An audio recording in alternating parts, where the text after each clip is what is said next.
students, today I am going to continue our topic microorganisms friend and foe. This is from our science book of class 8.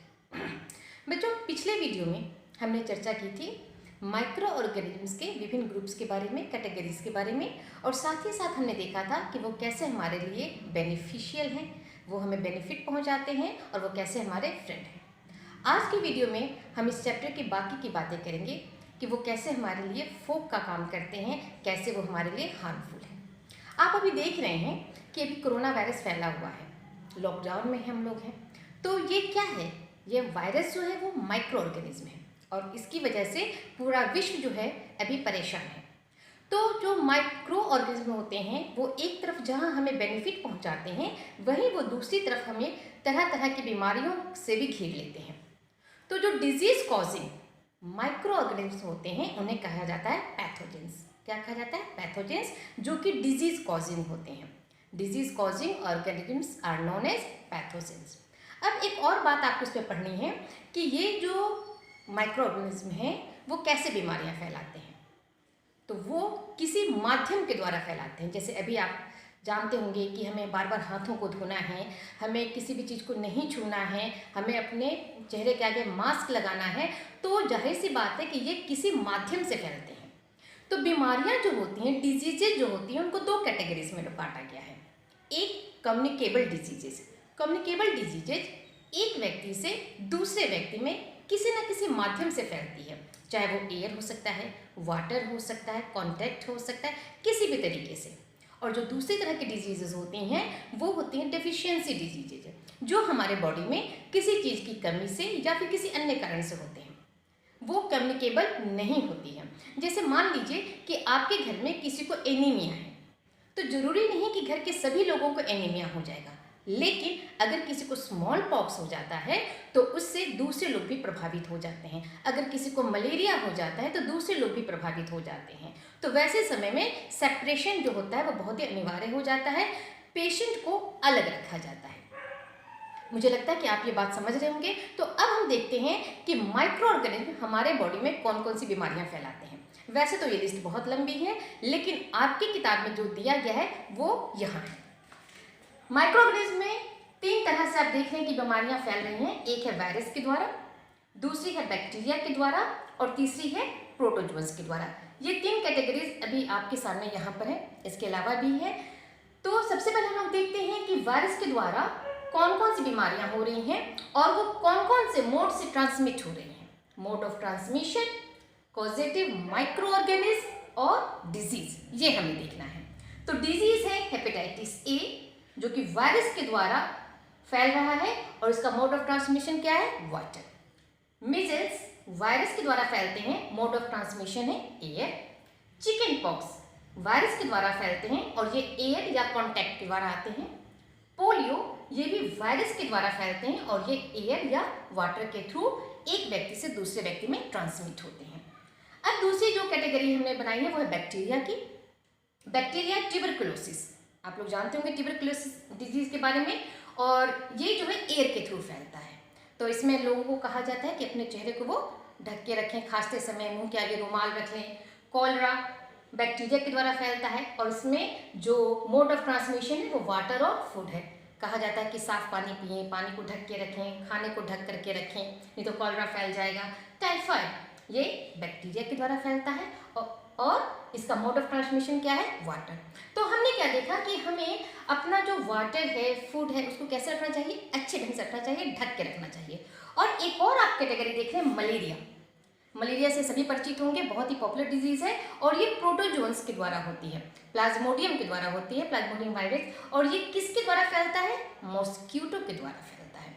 और ये mosquito, बच्चों आश्चर्य की बात है कि फीमेल जो एनोफिलिस मॉस्किटो है, फीमेल, उसके द्वारा फैलता है, मेल के द्वारा नहीं।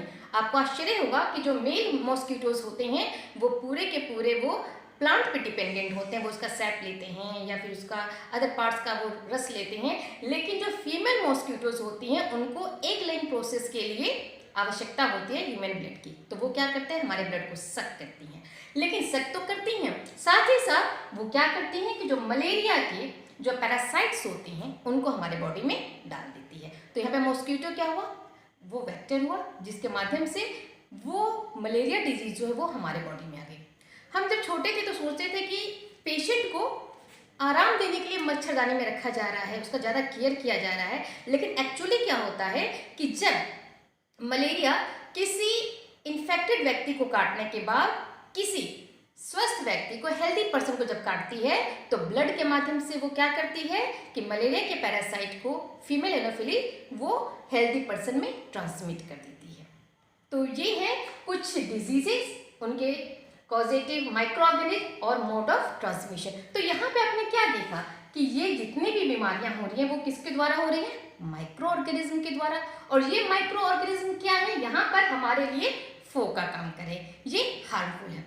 और ऐसा नहीं है कि माइक्रो ऑर्गेनिज्म सिर्फ ह्यूमन बीइंग में ही बीमारियां फैलाते हैं, ये कैटल्स में यानी कि जानवरों में भी, जैसे anthrax and food and mouth disease virus है उसके द्वारा ये फैलाते हैं, जैसे कि टोबैको मोज़ेक वायरस है, ये प्लांट में होता है।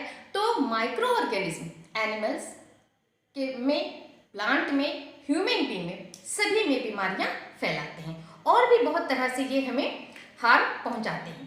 जैसे आपने सुना होगा फूड पॉइजनिंग, फूड पॉइजनिंग सुना है ना, कई बार होता हो कि हमने खाना खाया होटल में या बाहर खाना खाया और उसके बाद हमें फूड पॉइजनिंग हो जाती है, हम बीमार पड़ जाते हैं।